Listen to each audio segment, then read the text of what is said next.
What's up, guys? Welcome to Roensch Capital Charts. Today we're taking a look at Nvidia stock, ticker symbol NVDA, on a variety of time frames in anticipation of the next trading day, Friday, April 26th. Alright guys, Nvidia stock here on Thursday finished the day up $29.55 per share. That's plus 3.71%. A nice bounce back day here on Thursday. Now, after hours, it's up another 20 points. Okay, listen, I say this every day, whether it's up, whether it's down, but take the after hours movement with a bit of a grain of salt because volume is low. Now, granted, I will say, we saw a little bit more volume on that big upside push in the after hours than we typically see that time in the after hours. That is a little bit out of context volume. That's a little bit more comparable to like the lunch period here today in the after hours. So that gives the move a little bit more legitimacy in my head. But the hold, you know, we still saw volume fade relatively quickly after that big push occurred. Volume is still low. We still, or I still like to take it with a pretty big grain of salt, no matter what the movement is, unless we're seeing really tremendous volume and sustained volume at that in the after hours. Now, of course, another thing to consider is that this move, is of course being helped out by some tech earnings today. So that does help with the definitive nature of the move. But again, just grain of salt. It is after hours. It is not necessarily business specific, and the volume's a little bit lower, or at least faded quickly. So let's take a look. Let's pull out everything the market gave us today in terms of bias out of Nvidia, and let's start by doing our little volume profile analysis here on the 5-minute chart. Okay, actually, let's zoom out one more time. We saw this kind of recovery and then big fade into the open. We got a little bit of a momentum shift into the opening bell, and then a big push off the open. Let's take a look at that volume and see if we can pull anything out of here. So really what I want to look at is that push that we got off the open. Then we'll just take a peek and see if anything stands out on that sustained move higher for the remainder of the day. Now the open itself, if we compare that volume to yesterday, pretty contextual, right? That's pretty normal opening bar volume, so we can kind of ignore that. As we move on, if we were to compare today's volume in the first hour of trading to a typical day, how this typically looks, guys, is you usually see a pretty quick fade in volume and then kind of an even out here. However, we saw volume hold on a little bit deeper into the day. It's not like we got 6 consecutive bars of 1 million shares per 5-minute bar on green candles. Okay, we really didn't see that. We got broken up a little bit by red bars. We got a little bit of a pop in green as we made another little leg higher. You know, that's on this leg right here, that push. So looking at this open, to me, is it tremendous bullish bias? It's really not. You know, if I don't remain unbiased, what are we doing here? But I got to be honest, I can't call this neutral either. Okay, because we are seeing a little bit of not so contextual volume, and whatever red bars we do have don't completely wash out the sustained volume on the green bars. Okay, so that push higher to me was supported by some small bullish bias. It is there off the open. The rest of the day, though, honestly, guys, very, very contextual. We did get some green pops midday. Again, very, very small bullish bias there. It is there. It's not entirely neutral, but nothing absolutely overwhelming here on Nvidia today. A nice move, though, nonetheless. Now, let's take a look here at the self-fulfilling prophecy psychological levels that we always look at every day here. Starting on the 30-minute chart. Again, I have the 50 period, the white line, and the 200 period. That's the gray line. Just the very heavily watched levels. That's all I'm interested in because we're looking to pull out psychology here. Now, yesterday, you guys remember we gave up both of these moving averages after reclaiming them in the after hours. Now, today, we reclaimed both of them yet again. We broke. We kind of slowed down ahead of that 200 period on the 30-minute, pulled back. We tested the 50 period 2 or 3 times, arguably, and then pulled away on. It wasn't massive volume, but it did increase a little bit later into the afternoon as that push continued. That's a reasonably good thing to see, to reclaim both of those bulls. That's exactly what we talked about here yesterday, Wednesday, for Nvidia, and we got it. So specific to the 30-minute now, looking ahead, guys, what I'd really want to see if I'm a bull, this 50 period, I'd like to see that getting yanked up, not for the sake of making a crossover of the 200 period. I think the whole golden cross thing, death cross thing, I think it's overhyped. The reason I'm looking for that is to get a quicker moving, the 50 is faster moving than the 200, moving average, psychological potential support as high, as close to the stock price as possible to add a little bit extra discouragement to the bears wherever we can get it. Right now, you bears, what would you guys want to see? You would ideally want to see that 50 period staying flat, not ascending at too quickly of a rate. Okay, or ideally you see the stock price fall, forcing that to return to a descending pattern. But ultimately, bears, your goal on the 30-minute would be really to get back down beneath the 50 period if it ends up above the 200, if not both.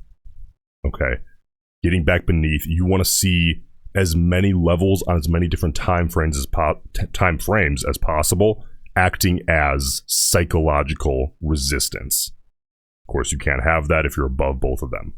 Now, onto the 4-hour here. Let's take a look. This has been a conversation that we've been having. Right, the 4-hour, we were really pulling downside away from that 50 period. We got close and then faded again here Wednesday. Okay, but now today, we reclaimed the 50. We don't have the luxury of getting above it and then kind of retesting and then pulling hard away, but we got above it and you know, we're kind of above it now in the after hours. That actually wasn't while the market was open. The 4-hour chart can look a little weird because on these two candles, you have 8 hours of movement. The market's only open for 6.5 though. So this can really look a little bit bizarre. This one includes a little after hours movement, but we're above it in the after hours. But again, take after hours with a grain of salt. So tomorrow, let's start with you bears on this one. You want to see the 50 period on the 4-hour remain in active resistance, which means giving up that after hours move and claiming the 50 period yet again as a rejection point, a resistance. Whereas bulls, this is an after hours reclaim, less definitive than a high volume intraday session reclaim, right? So ideally, we want to claim that 50 period as a true intraday session support level during tomorrow's end of the week session on Friday. So really, ideally, what I would want to see is a retest, yes, that requires a little bit of pullback. That's good. I'm fine with that. A retest of the 50 period and a hard, high volume bounce away, saying, okay, we're claiming this as a support level. We all see this and we're going to respect it. Okay. Now let's take a look at the most important chart of all. That's going to be the daily. All right. If you take a look here, you can see that we're making our way back up toward that 50-day moving average. Now this is the daily chart. It's not going to show after hours movement. So as of the close, we were about 2.6% away from that 50-day. But the stock price, I mean, if we go back here, is currently at 846. All right, so the 50 days at like what, 848, 847? We really zoom in there, it's at like 848, 848.50. We're very close to the 50-day and 850 on the daily chart. Okay, these two levels lining up, everybody's paying attention to both of these. I think 850 is obvious enough where you have a lot of people paying attention to it. And then, of course, everyone has the 50-day moving average on the daily chart. I don't even care if you're an intraday trader or a hedge fund. Everybody's looking at that.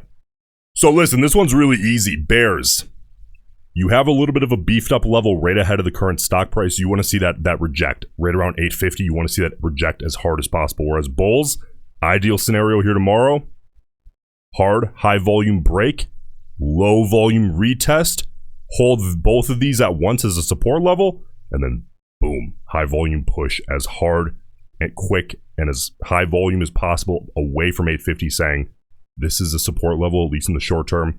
That could potentially set the bulls up for a test in the near term of about $900 a share, which is that next level. Okay. Implied volatility, again, not much has changed in the last couple of days, still sitting in that mid-range compared to the last couple of months.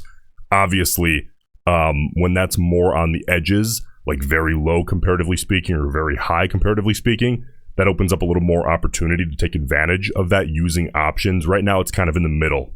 So now let's take a look at expected move. Thursday on Nvidia is always a great day because Nvidia has weekly expirations, all right? Whereas on something like SPY, you get the luxury of daily expirations. So we do have an expiration tomorrow. So we don't have to do much guesswork. We can just say, okay, what is the market expecting in terms of expected move tomorrow? And by tomorrow's, now understand guys, this expected move is always based on the closing price, not the after hours price. Okay, so the expected move by tomorrow's close compared to today, Thursday's closing price, is plus or minus $22.60 per share. That is like almost what we've already done here in the after hours. So that is literally the options traders as a whole, as a big sample size on that expiration. That is their volatility expectation.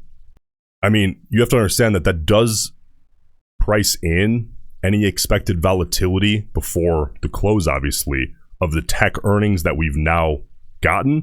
This is a little weird, right? Because we had an event since that was priced in. Okay.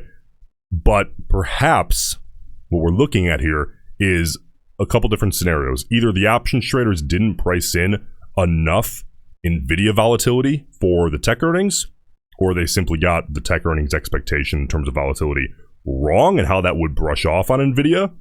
Or perhaps the options traders expect Nvidia still, they price that in properly and they still don't expect, some 60-point day or 40-point day here tomorrow. They only expect 22 points plus or minus. Again, the volatility expectation, no directional bias by design out of the expected move itself. That's what we get out of the analysis.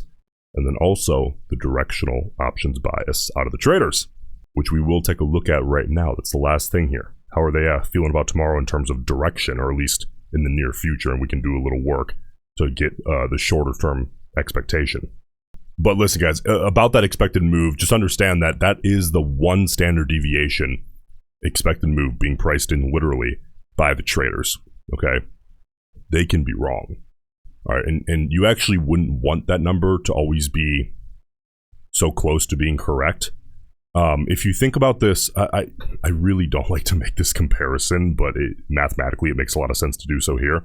If you think about this like a line on a game, like a sports betting line, sometimes when you look back, it's like shockingly close in hindsight.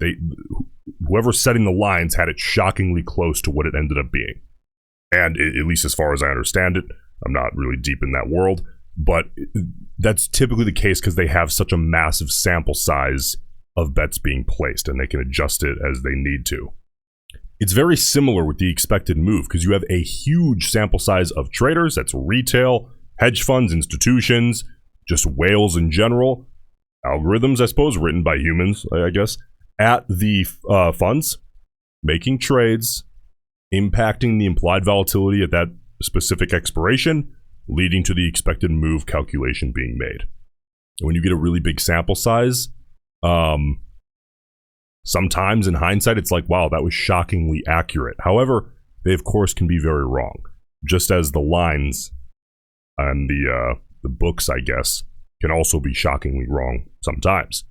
And you want it to be wrong sometimes, right? Because that opens up your opportunity to come in and disagree with it, make a play, and make money. If it was right on the money every time, very few people would make any money. So let's move on now. Again, the directional bias out of the chain. We had 1.4 million total contracts traded here today. 786,000 of those were calls. 642,000 were puts. So we're seeing it's not tremendous, but it's definitely there, right? A bit of a call side bias, a bullish bias on the overall ratio. If we break it down by time frame, though, right? The 0 to 20 delta range. Again, those are those very short term speculators, at least on average. 295,000 calls, 281,000 puts. So what you're seeing here is that call side bias actually fall a little bit when we start taking a look at the very short-term speculators. It gets a little tighter. It's still barely leaning bullish, okay, but not by a tremendous amount out of the short-term speculators. It actually is a little bit more undecided with them. Listen, guys, if you get value out of these daily NVIDIA uploads, if you could just do one thing for me, takes a second, probably half a second. It's free. Just hit the like button and then get out of here. I appreciate it. Helps out tremendously, and I'll see you in the next one.